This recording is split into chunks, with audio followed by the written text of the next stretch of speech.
Okay, guys, here we go.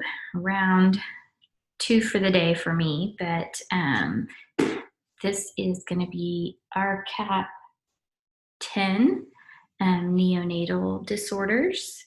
And so we'll get started on that. It does cover a lot of material, so just bear with me. Turn me off and come back if you have to. It's a lot of information. So to get 10 questions out of it for the quiz, but it's definitely stuff that you need to know going forward for your ClinSim and your TMC. So let's get started. The first thing we're going to talk about is apnea of prematurity. And so that is described as a developmental disorder that affects infants that are born at less than 37 weeks gestation, because that is premature. If they're born after 37 weeks gestation, then they aren't premature, so they shouldn't have apnea of prematurity. It's caused by physiologic immaturity of the respiratory center. That's the central apnea. And some infants will also experience obstructive apnea as well. But we're going to talk about the central apnea. And they define apnea episodes, and I'll read it, as being recurrent, and they either last for greater than 20 seconds and accompanied by cyanosis or a 4% fall in their SpO2 and or bradycardia. So either they don't breathe for 20 seconds or they have an episode that is accompanied by cyanosis, a fall of 4% in their SpO2 and or bradycardia. These are usually affecting all infants that are born before 28 weeks gestation and that are less than 1,000 grams. The smaller they are, the more premature they are, the higher chance that they are going to be affected by this apnea of prematurity. And this usually resolves itself by the time that they are 37 weeks or 36 weeks corrected gestational age post-birth. So it would be of their post-conceptional age. So if they were born at 28 weeks, they would have to reach 36 weeks before then they would start to consider that it wasn't part of apnea of prematurity. I really hope that made sense. So how do we get information? How do we come to the conclusion that the patient has apnea of prematurity? Well, first, we're going to gather some information. You're going to look for recurrent episodes of apnea with or without desaturation and or bradycardia during the first 2 to 3 days of life for an infant that was born spontaneously before 37 weeks. It's not generally something that we really worry about in infants that were born past 37 weeks. We want to rule out any other causes that can cause them to be apneic, an infant to become apneic. A lot of those are listed there. Hypoxemia is a number one cause. Being cold, hypothermic is a number one cause, or pretty up there with hypoxia for them to go apneic. There's also anemia, sepsis. If an infant does get too hot, they will become apneic as well. And then another one would be administering opioids to the mom. So the mom, if they delivered and they were breastfeeding, it was transferring through breast milk, or they got it beforehand and across the placenta, then that would be another reason for them to be apneic than just apnea of prematurity. So you're ruling out all of these things, that these aren't the causes of it, that it's a central problem of their psychological immaturity, like that part of their brain hasn't matured yet, and not these other causes that can cause apnea as well. So how do we, when we figure out or we're treating a patient that has apnea of prematurity, what do we need to do? So we want to make sure that they are in the prone position, head of bed up about 15 degrees. We want to recommend that we obviously want to continuously monitor them for apnea, bradycardia, their respirations, all of those things. That includes continuous pulse oximetry, because we're going to need to see that fall of 4%. We want to, so we're going to look for all that. And if they have an apnea or an episode of apnea, we are just going to let it ride out if it's less than 10 seconds. Now, if they have an apneic episode and they become cyanotic and paler and all of those things, then we are going to intervene immediately. But if they don't have cyanosis and paler, then we're just going to ride it out for 10 seconds. If it doesn't resolve itself in 10 seconds, then we are going to first stimulate the infant. If that doesn't get the baby to breathe, then we're going to go down and we're going to follow those steps. Then we're going to suction the mouth. And if that doesn't, then we're going to, readjust the airway, extend their neck to minimize the airway obstruction. If that still isn't getting the baby to breathe, then we're going to start a bag mask ventilation. By the time you stimulate the baby, suction the oropharynx, and readjust your airway, open it up, then that's going to be about 10, 15 more seconds. So we're talking about 20, 25 seconds of not breathing. So we're going to start breathing for our baby at that point, providing bag mask ventilation with 100% FiO2. And then if you still don't see any spontaneous respirations after that, then you're going to have to consider putting your baby on mechanical ventilation. Also, when you're recommending treatment for a baby, the number one, or apnea prematurity baby, is you're going to have to recommend caffeine. That's going to help stimulate them to breathe and decrease those episodes of apnea. They usually say to do it at least until they're 33 weeks. I see a lot of that until they're at least 37, but that's why they start it pretty young. And the other reason would be to decrease the incidence of BPD, which we will talk about when we talk about BPD. So the other thing to recommend is if the baby is having frequent apnea episodes, that we would recommend CPAP for that baby. Sometimes just the amount of having the CPAP with the flow is enough to remind them to breathe. Now, if they were completely apneic and you got down to intubating and mechanical ventilation, at that point you wouldn't put them on just CPAP, non-invasive positive pressure ventilation. They need a drive to breathe. Even if you put it on them, they're not going to breathe. So if they are just having episodes where they're frequent, but they're coming out of them, say they're having 2 or 3 a minute, then we need to maybe put them on the CPAP to help alleviate that, to decrease the frequency of it. So any questions on that end? Shouldn't be. So how do we treat it? Just making sure we're ruling out any other causes like hypothermia, hypoxia, infection, all of those things. And then we would recommend caffeine as well.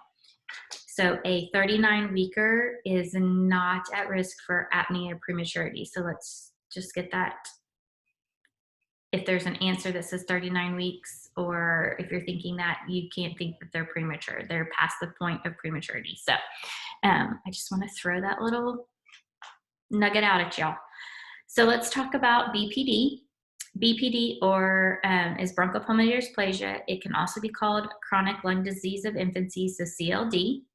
It's defined as a long-term need for supplemental oxygen among premature infants. So usually those infants are born greater than 32 or younger than 32 weeks.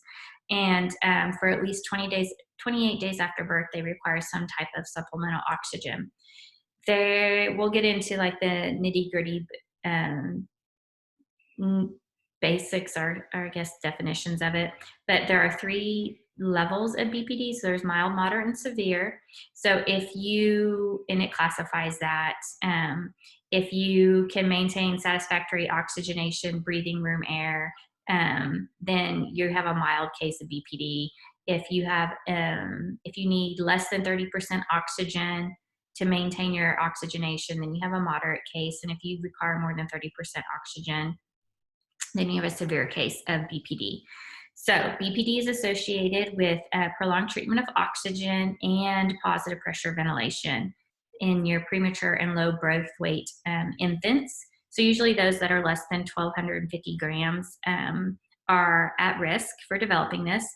The pathological changes are, they include airway inflammation, bronchial smooth muscle, and arterial hypertrophy, bronchomalacia, interstitial edema. I'm just reading off there. They have some alveolar hyperplasia. They can get some pulmonary fibrosis. So all of these things kind of contribute to this disease and are factors into it.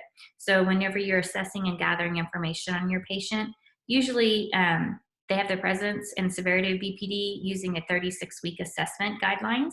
So usually they have to be 36 weeks to get this diagnosis of BPD. So if they're born at 28 weeks, then they really don't get that diagnosis until later. So it'd be when they hit 36 weeks or past that. So we want to assess for risk factors. One of the biggest risk factors is that they're premature, that they have a low birth weight, that they had infant respiratory distress syndrome, that they required mechanical ventilation. Usually they had high needs of FiO2 while on mechanical ventilation, and to maintain their SpO2 of greater than 95. Whenever you're looking at the physical exam that you're doing on them, usually they are tachypnic and they are wheezing. They will show retractions, and you might hear crackles. If you ask the parents, or if you ask the nurse or whatever, if you're the respiratory therapist and taking care of them, they ask them, or the parent, really, if they go home and come back and you see them in the emergency department, is this what they normally look like? Because they may normally retract, they may normally wheeze. And although that looks like it's just stress to us, and it is a form, that might be the normal.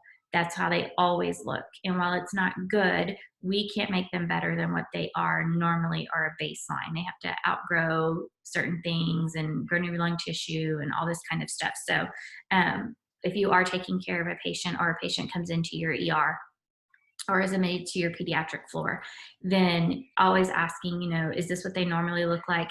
What is their normal level of work of breathing? Because we can only get them back to what they were. At that point, we can't make them better than what they were. And so gauging that, especially if you don't know the patient beforehand, that's something really good to ask your parents. But also, so if you get a chest x-ray on the patient, it's going to show some lower lung volumes. You might have some hyperinflation. You might have some atelectasis. It just kind of depends. You might show that they have some type of fibrosis, and depending on how bad the BPD is, they might have show some PIE at some point. So ABG will usually reveal if they're baseline and doing great. It will reveal that COPD1 of compensated respiratory acidosis. If they are coming into your emergency department and they are in distress, then they are going to be showing some type of maybe respiratory acidosis with hypoxia. It says to recommend echoes to detect any pulmonary hypertension, and we'll talk about that when we talk about PPHN as well. So whenever you're making a decision based on how to treat your BPD patient, the best way to help it is to prevent it. So whenever you want to catch it on the flip side, before all of this happens, in order to treat and prevent BPD, or in order to prevent BPD, you need to follow some guidelines. We want to give the least amount of supplemental oxygen that's required to maintain saturations. Usually you want to lower your standard. That's where that 88% to 92% comes in.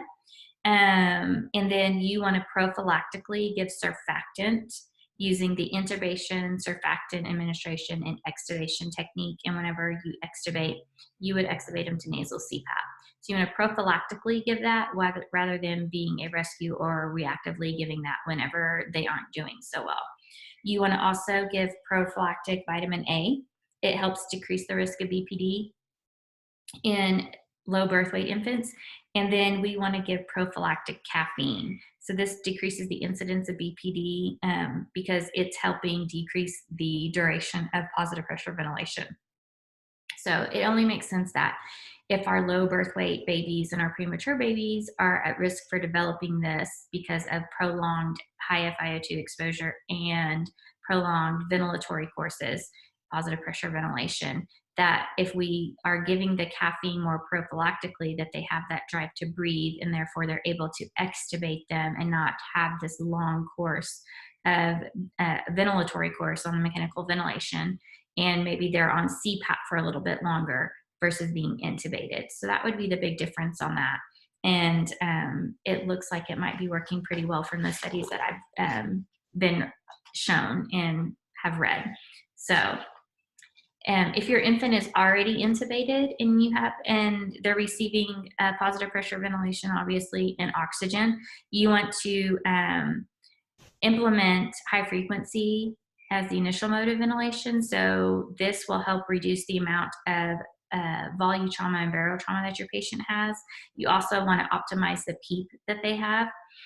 If you are using conventional ventilation, say an oscillator is not available to you, you want to allow for permissive hypercapnia. That way you don't have any volume trauma. So that's where you're already going to start those lung protective strategies, letting your PCO2 rise to be whatever it needs to be, but making sure that their pH is greater than 7.2. Also, weaning them and getting them off. The minute you get them on, we want to wean and get them off. And so weaning to CPAP as soon as possible, which means you might have to lower your standard a little bit. You want your pH to be 7.3 or greater, but your CO2 might be about 60 to 65. And that's okay. We're just watching that pH be 7.30 or greater, because we want them off of positive pressure ventilation. We want them off the ventilator and extubated. The use of nitric is not recommended with BPD unless they have a component of PPHN, which we'll talk about then. So don't, if it's just a straightforward BPD patient that you have on your TMC or your Clinsim, nitric oxide is not a therapeutic recommendation for them. We want to make sure that it's like a COPD patient. We want to make sure that we're giving them enough calories. Their metabolic rate is higher, so they have a higher caloric need. So we just need to make sure that we're meeting that. If we're not meeting that, then they're never going to be able to gain weight, get stronger, and be able to breathe effectively on their own. We also need to restrict the amount of fluids that they're getting. And so usually these patients will have some type of hydrochloric thiazide, so HCTZ. They may have some other diuretic on board. They usually don't do Lasix, but they might. Just know that we're just going to definitely monitor their fluid intake as well. They can get a beta-2 administered. So giving them albuterol, especially if they're having wheezing, recurrent episodes of bronchoconstriction, is helpful for them, just treating them like a little bitty COPD patient. They need that relief.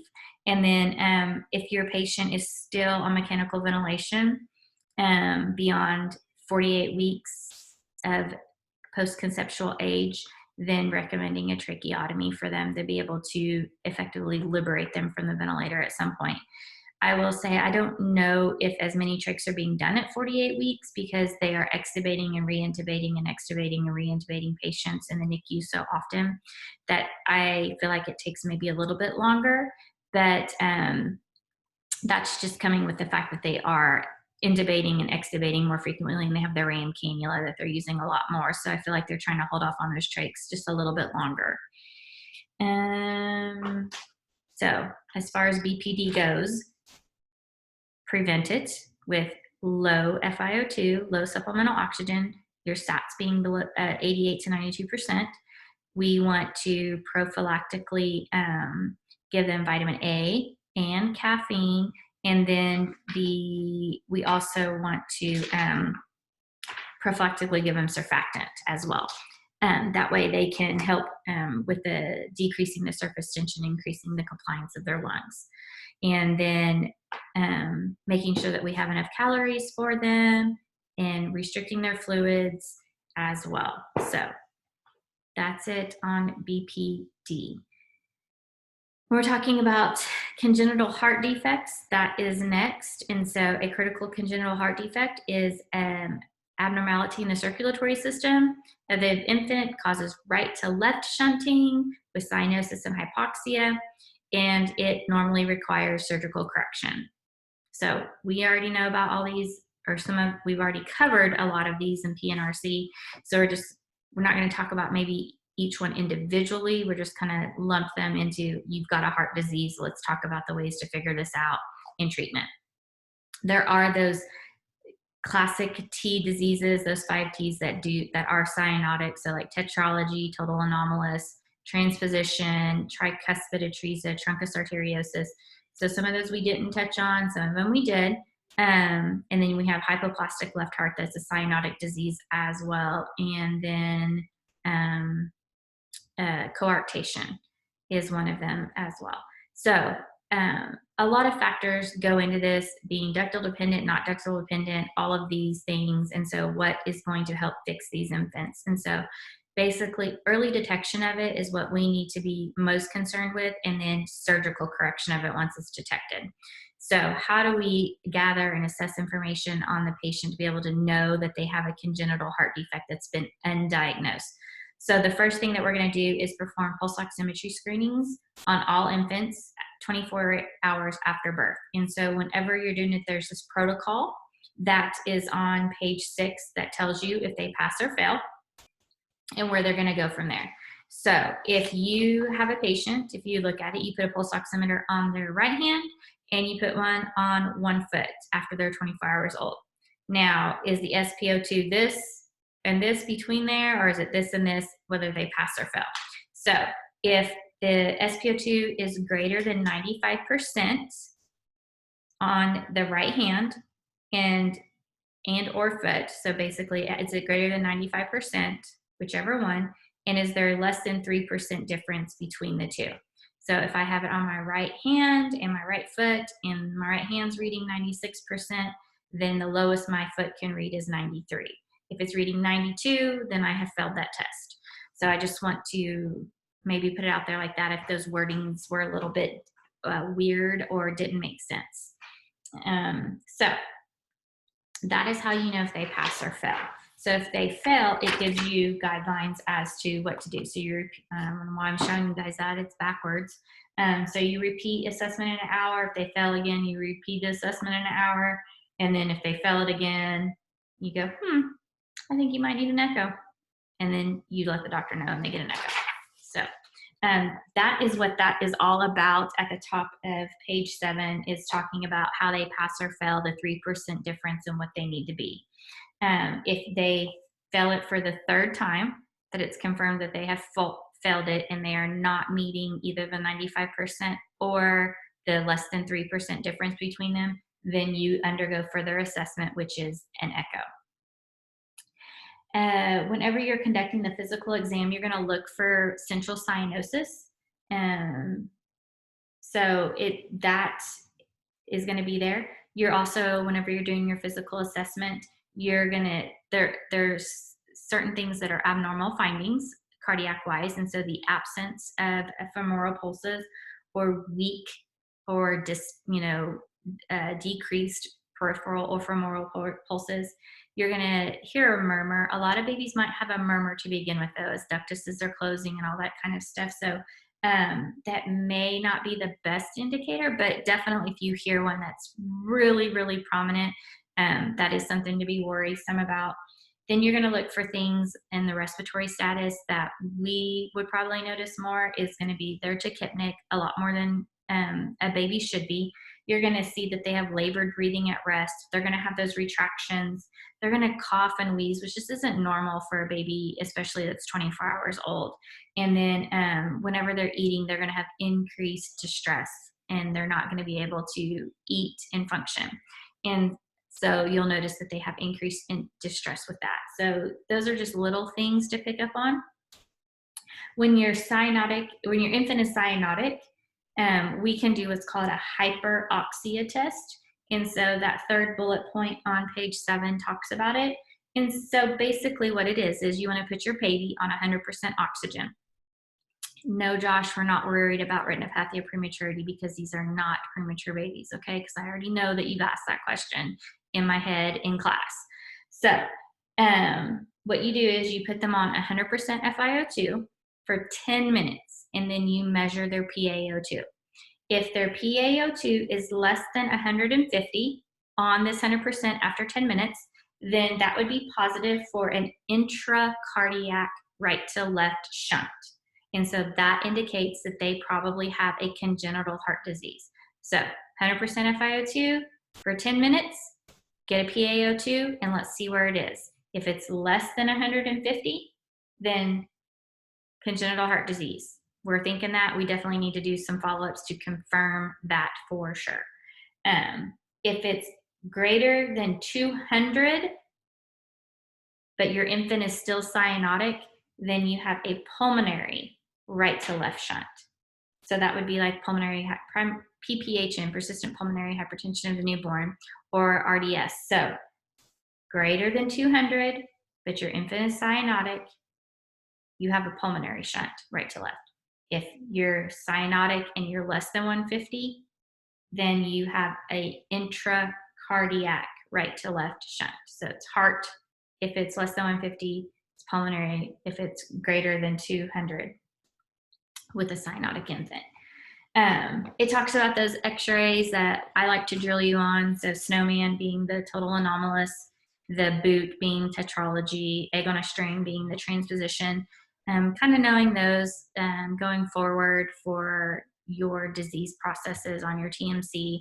I will say the most I ever saw them on was my NPS, but that doesn't mean that they're not going to start asking you those questions as well. What is the gold standard, though, for recognizing that your patient is a congenital heart patient? That is going to be getting an echo on that patient. All of those tests that we've talked about to this point are leading you to confirming with an echo. Yes, my SpO2s were greater than 3% difference, and I failed that 3 times. So now I'm going to recommend an echo. That is the gold standard for confirming diagnosis of a congenital heart disease. If you have done the hyperoxia test for 10 minutes, then that confirm, and it was less than 150, then that is confirming that you need to get an echo to confirm a congenital heart disease for sure. So once we have done the gold standard of an echo for our patient, what do we do to help the patient? How are we going to treat this patient? Guess what? They all need surgery at some point.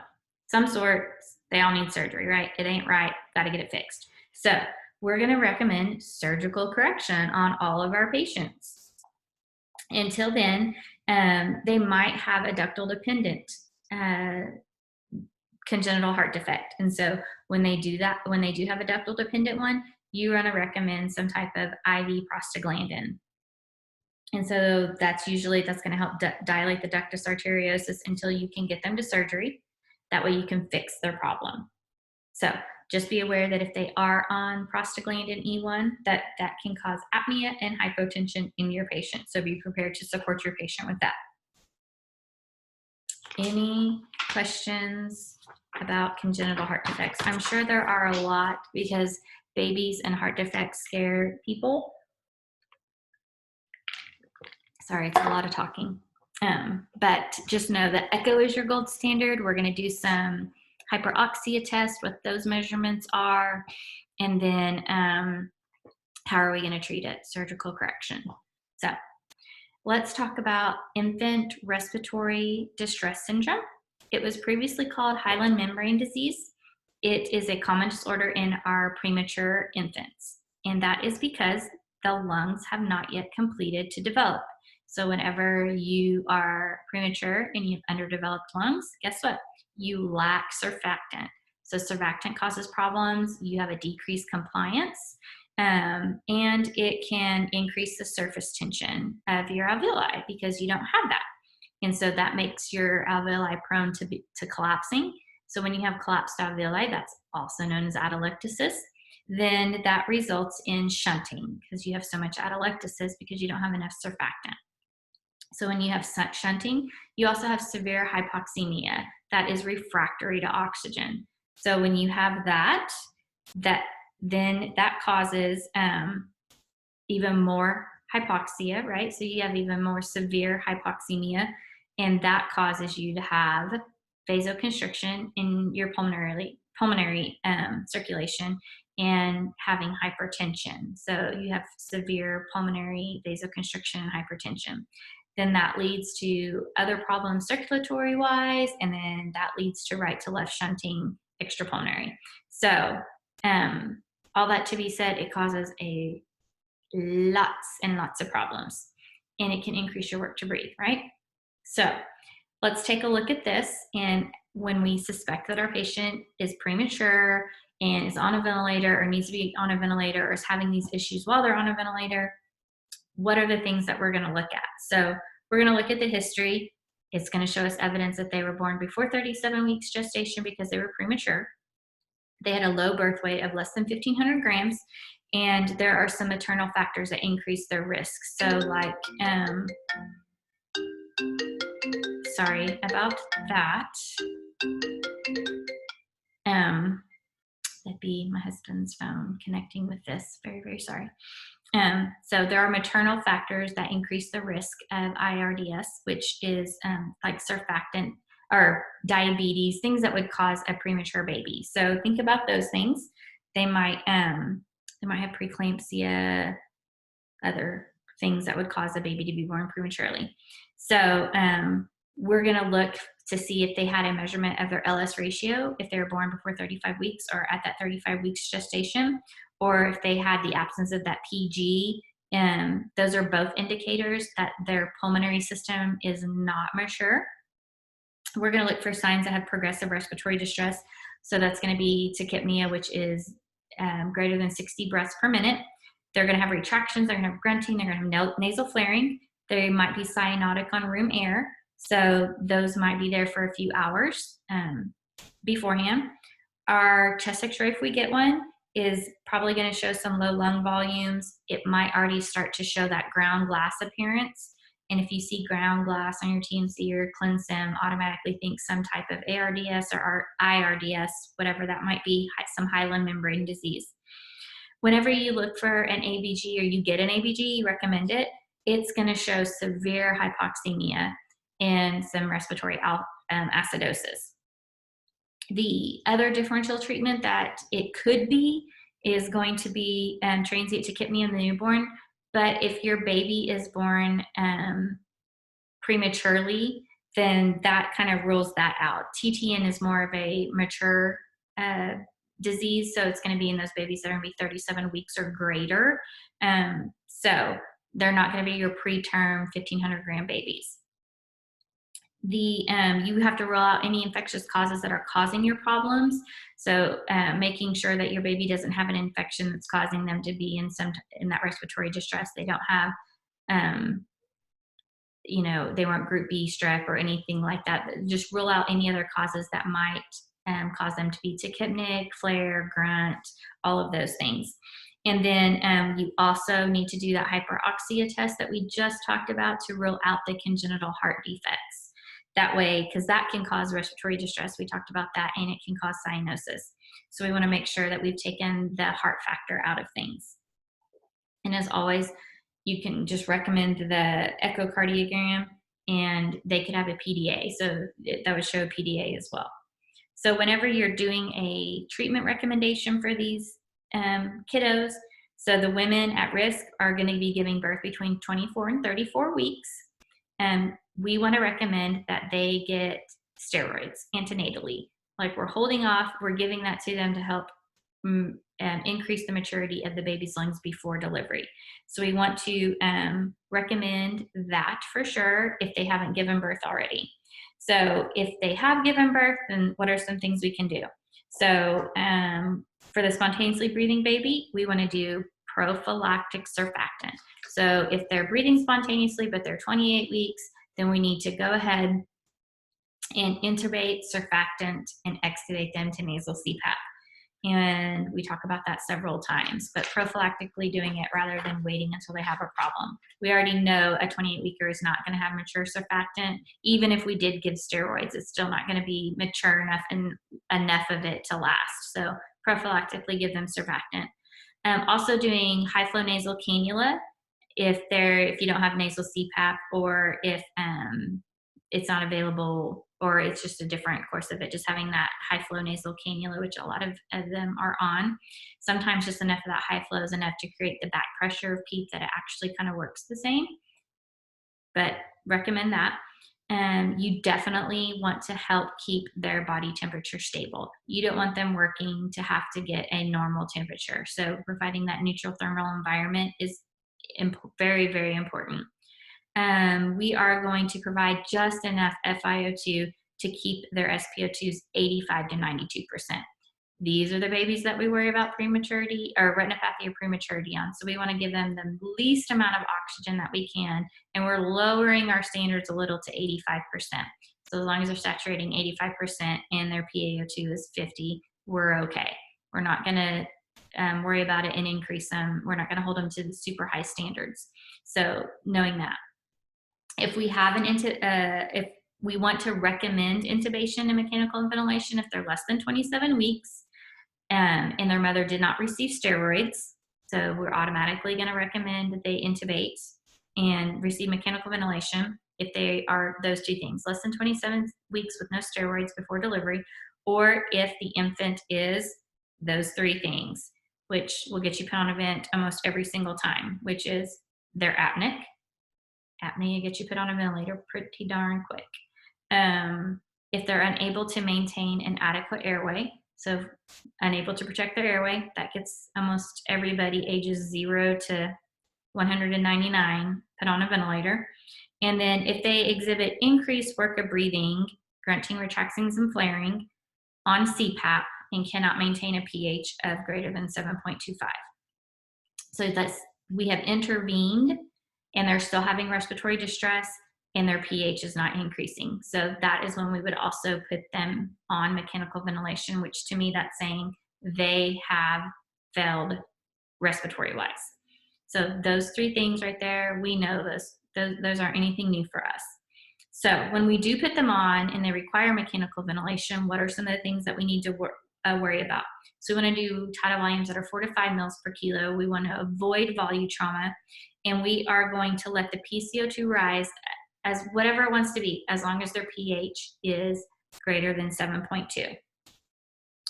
That is what we want to do. We're not trying to overextend these lungs or anything like that. We're going to initiate permissive hypercapnia pretty quick and early on in these patients. We want to aim for early extubation. The minute we get them on, what are we doing? We're weaning them to get them off. And so early extubation and nasal CPAP, and when the infant exhibits adequate drive, their mean airway pressures are 7 or less, and they can maintain oxygenation at 35% or less. So those three criteria: they're breathing a lot, they have a mean airway pressure of 7 or less, and they're requiring supplemental oxygen of 35% or less to get that SpO2 of at least 85. Extubate them, nasal CPAP. It does not show any benefit of putting these patients on high frequency over them just being on conventional ventilation. So that is not a recommendation when you just have an IRDS patient. And then not recommending nitric oxide unless it's accompanied by PPHN. If they are stating that they have PPHN, then yes, you would recommend that. But we'll talk about that when we get to PPHN. Any questions on infant respiratory distress syndrome? Nope, moving on. So let's talk about meconium aspiration syndrome.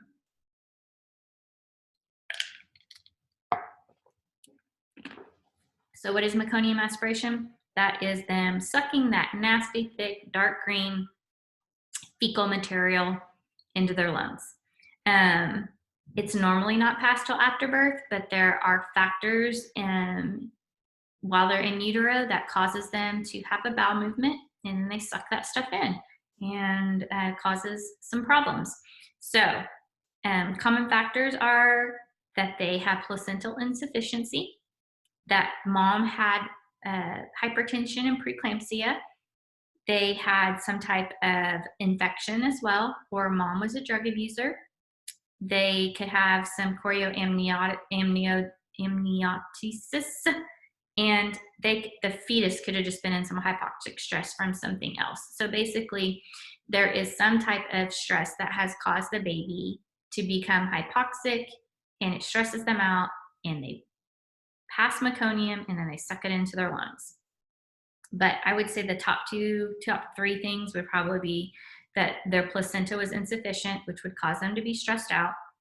Some other factor just causing fetal hypoxic stress to begin with, cord wrapped around the neck, nuchal knot, whatever it might be.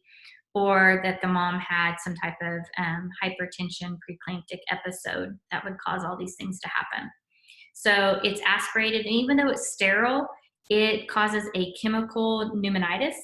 And so then it can cause obstruction, air trapping. It can cause a surfactant not to be activated or not work effectively. So all of those things cause hypoxia.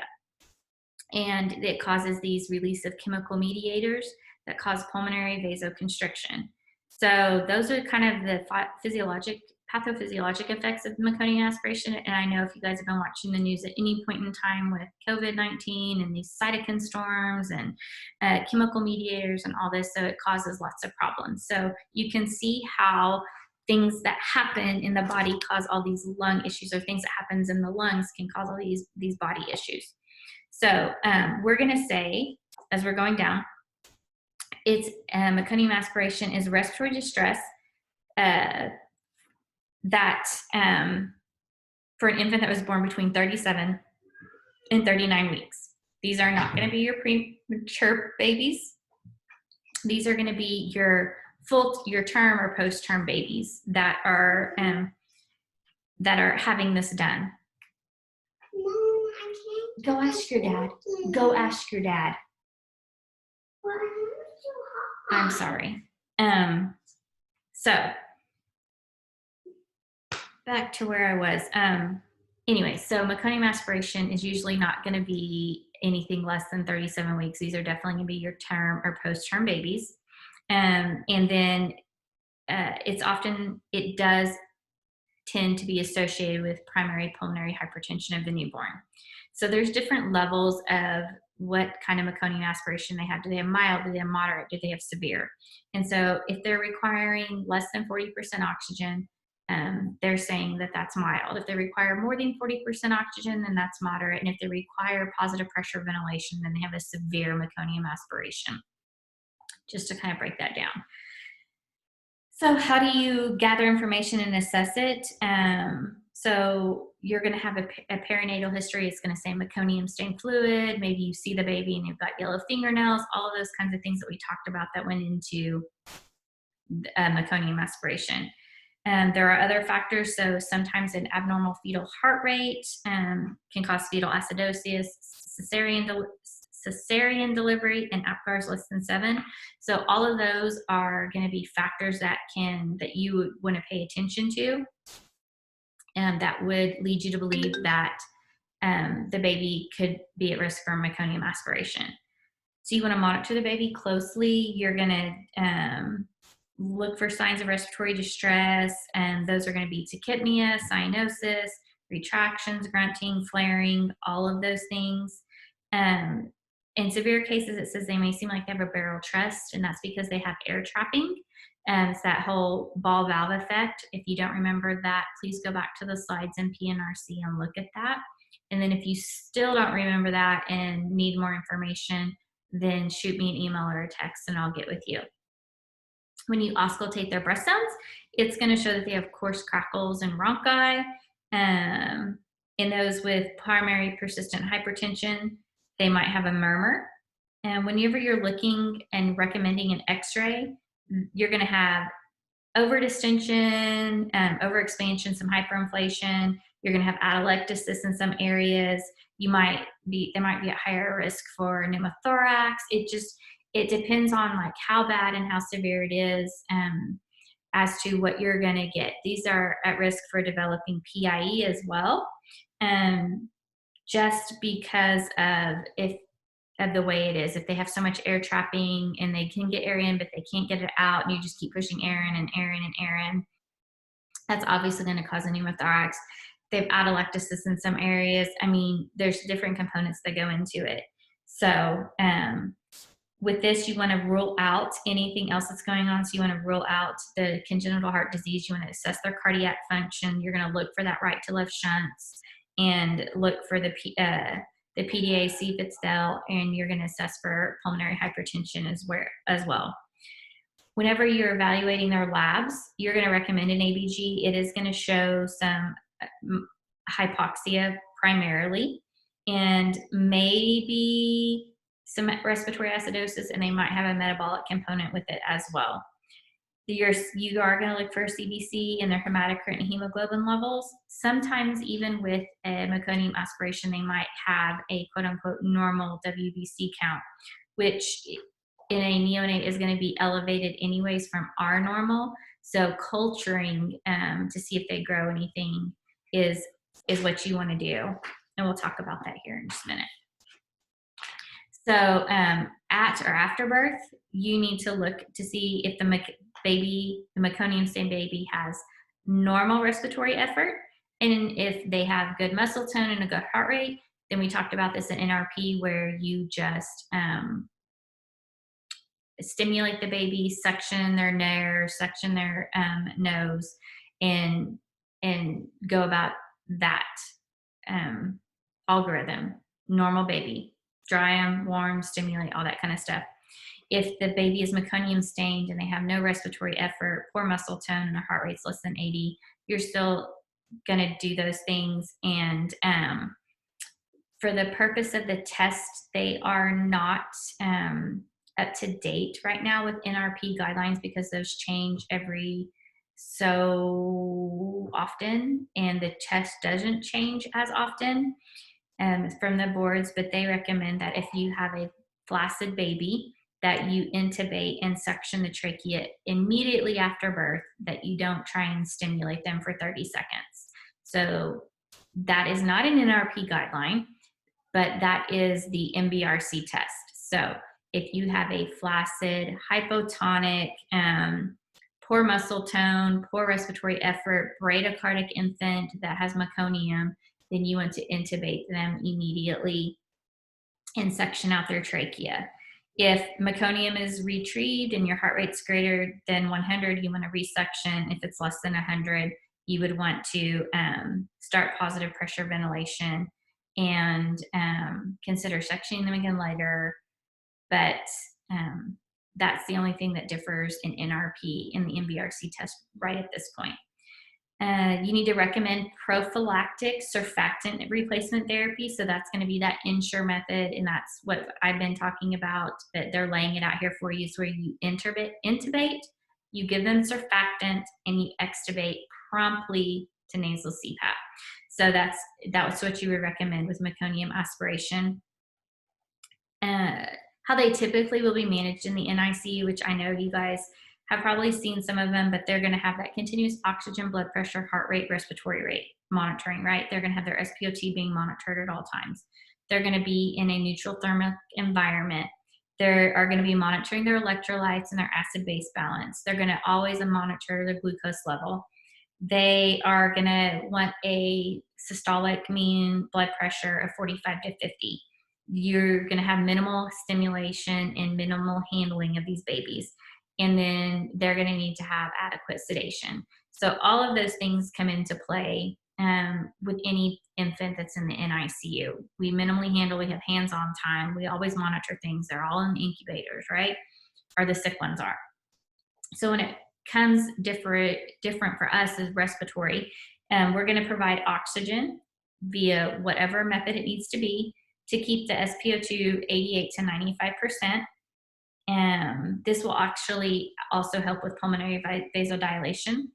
If you are having to intubate and mechanically ventilate these patients, then we want to provide oxygen. We want to improve the oxygen while minimizing air trapping and overdistension, causing air leak problems, causing pneumothoraxes and all that. So depending upon wherever you're at, you can start conventional or you can start high frequency, but it's recommended that you start high frequency.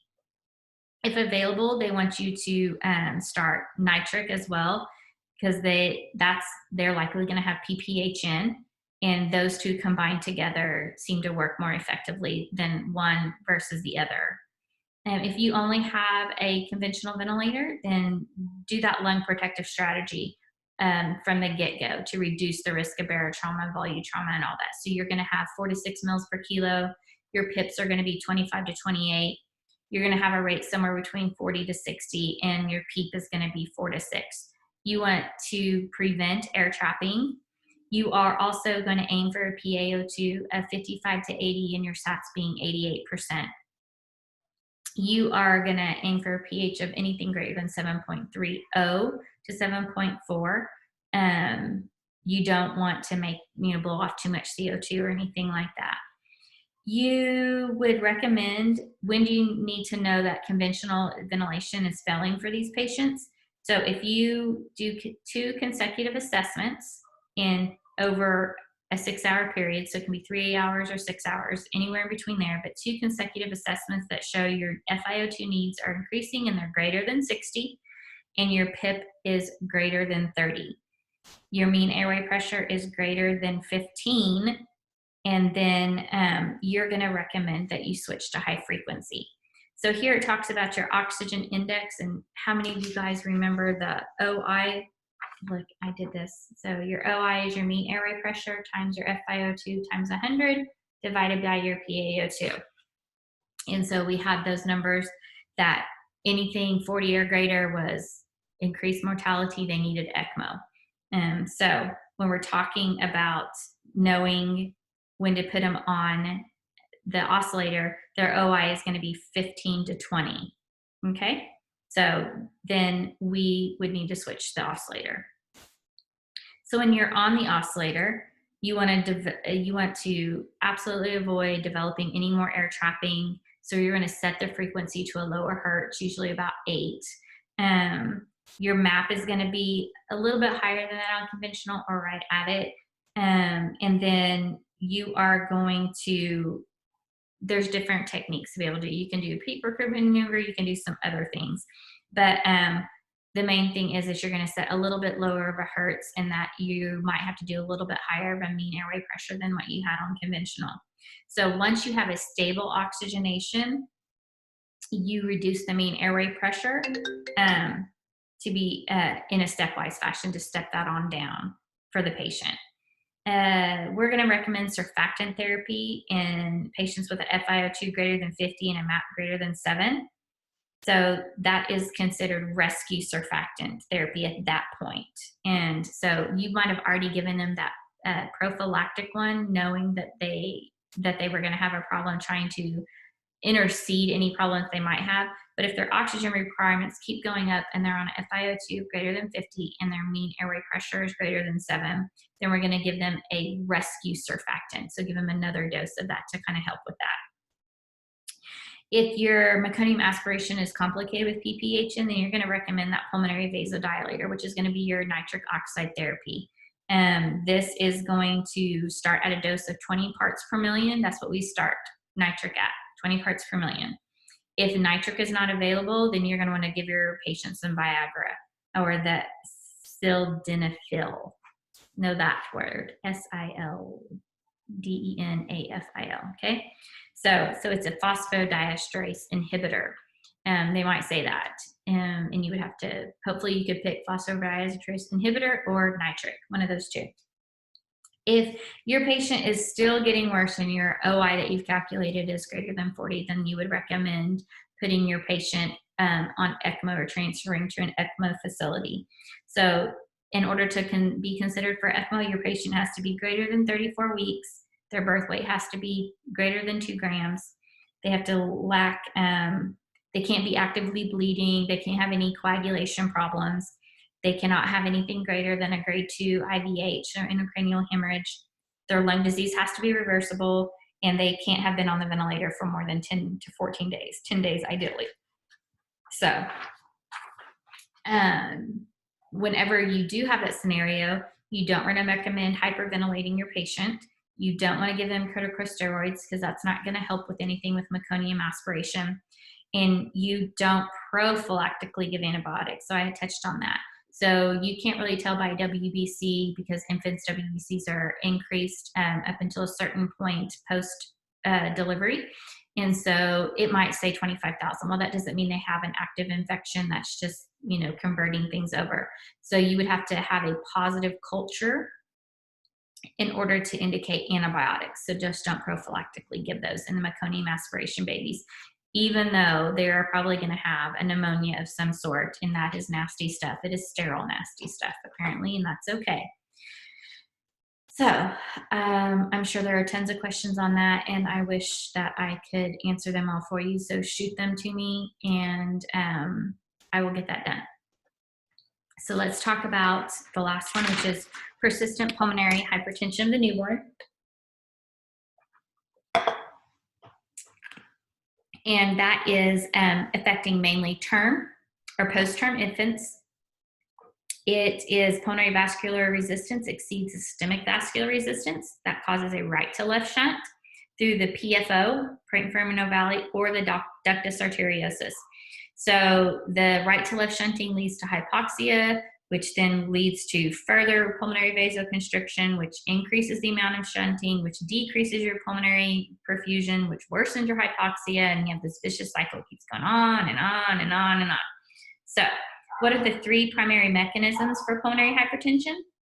You have hypoxia and or hypercapnia, acidotic vasoconstriction. So that's the ones that occur with asphyxia, that meconium aspiration, RDS, pneumonia, and sepsis. Then you have incomplete development of the pulmonary vasculature. So that's going to be something that happens with your congenital diaphragmatic hernia patients. That's why they're at risk for developing PPHN. And then you have abnormal development of the pulmonary vasculature due to various cases. So that's also known as, we don't know what's going on, so we're just going to lump it into idiopathic causes of PPHN. So those are the three mechanisms behind it. So most of our patients that we see, our patient population, is going to be in number one. So when we are looking and gathering information, we're going to be inspecting for cardiopulmonary distress. So once again, there's those things: tachycardia, tachypnea, grunting, nasal flaring, retractions. You're going to look for the other things they're adding are systemic hypotension. Signs may occur either immediately after birth, or they will worsen over time or be delayed for up to 12 hours after birth. So those are, it's kind of pretty much over the first 12 hours. Then you want to auscultate their lungs. Depending on what is causing it, may actually be normal. They may not have any adventitious breath sounds, as in primary persistent hypertension that's idiopathic. Their heart, you could maybe have a systolic murmur, or you may not. It may be fine. So gas exchange, whenever you're gathering information that has to do with gas exchange, their PaO2 they're going to be hypoxic. So whenever you're getting things, so say I want to do a hyperoxia test, if that's something that you can pick, you want to pick that. And so remember, that's where you put them on the 100% FiO2 for 10 minutes. And depending on what their PaO2 is depending on what it is. So if the 100% oxygen, it says, fails to elevate the PaO2 above 50 to 70%, that's a hyperoxia test, and they have refractory hypoxemia. You want to measure that right arm preductal and postductal to see if there's a shunt difference, so you can rule out any need for congenital heart defect as well.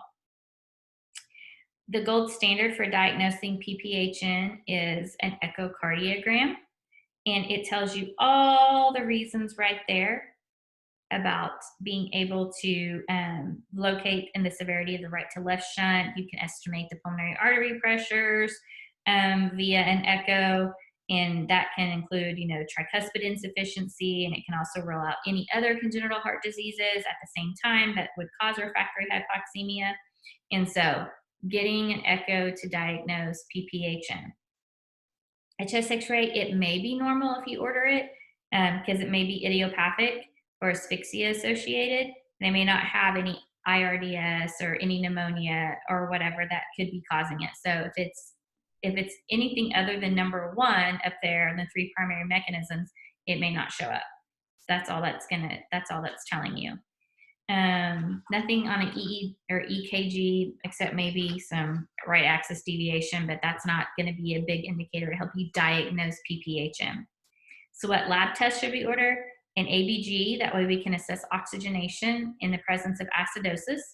We're going to get a CBC with differential to rule out infectious causes. We're going to get some electrolytes. We're going to look at their focus on their calcium and magnesium, because that can further cause PPHN to worsen. We're going to look at their blood glucose levels, because that causes a worsening in PPHN. We're going to look at their coagulation studies, and then any cultures that they may have available. So whenever we're making the treatment guidelines based on the information that we gathered, so we want to monitor their oxygen, blood pressure, and perfusion. We're going to maintain that neutral thermal environment. We don't want them to be hypothermic or hyperthermic. We are going to correct any metabolic acidosis that they have, because that will worsen a PPHN. We're going to correct any of those electrolyte imbalances, especially if they have low calcium or low magnesium, as that worsens PPHN. We're going to help try and maintain normal blood glucose levels because we don't want it to worsen our PPHN. We want to keep our systemic blood pressure at an appropriate level, so 45 to 50, and we'll do that by either fluids or dopamine or whatever means necessary. We're going to have to provide some type of nutritional support. We're going to have to minimize stimulating them and handling them, and we might have to provide adequate sedation for them. That way they don't have that stress response. So a lot of that we take care of in the NICU. Now, for respiratory wise, in the NICU, we're taking care of these PPHN patients. We are going to adjust our oxygen and FiO2 to keep our preductals between 90 and 97%, and have a higher PaO2 on that. We're going, if they need mechanical ventilation, we're going to try and correct their acidosis and maintain adequate oxygenation for them. We're trying to aim for a normal pH and PCO2 and a PaO2 of 80 torr. We don't want to overexpand them. That increases the pulmonary vascular resistance, which can increase the risk of barotrauma, and that also increases the risk of right to left shunting. So if we're increasing that, then that further complicates our PPHN and further complicates our disease process and what we're trying to do on the with the baby to help treat them. So basically, we want to use the lowest peak airway pressure possible, peak inspiratory pressure possible. In the neonates that have the severe lung disease that are causing the PPHN, such as the meconium aspiration or the RDS, we want to consider high frequency to reduce the risk of barotrauma and air leak syndrome, and also because we need to give some type of ionotherapy, and ionotherapy works well with high frequency. We want to prevent any ventilator or patient asynchrony with the ventilator. So we're going to have to sedate them, although paralyzing them is not recommended, just sedation. If PPHN is mild, you can recommend just giving surfactant to improve oxygenation. And this has also been shown to reduce the need for air leaks and need for ECMO. We want to always, if they're leading you down the route of that your baby has PPHN, we're going to recommend a selective pulmonary vasodilator. And so that is going to be your inhaled nitric, starting at a dose of 20 parts per million. And you want to wean that slowly.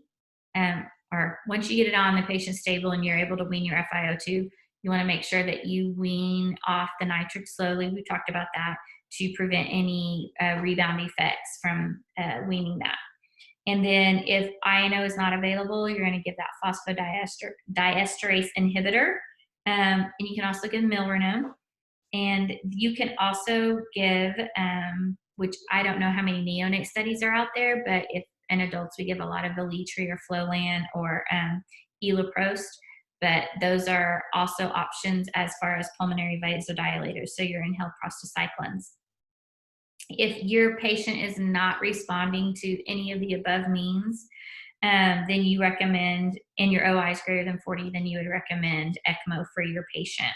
They have to meet that certain criteria still, being greater than 34 weeks, no major intracranial hemorrhages, their birth weight being, or their weight being 2 grams, their lung disease has to be reversible, and they have to have no untreatable congenital heart defect. So with that, that is the end of that. RCAP 10. So if you have any questions, shoot me a text, email me, whatever it might be, phone, just pick up the phone and call me, and I will try and help you guys out. Thank you.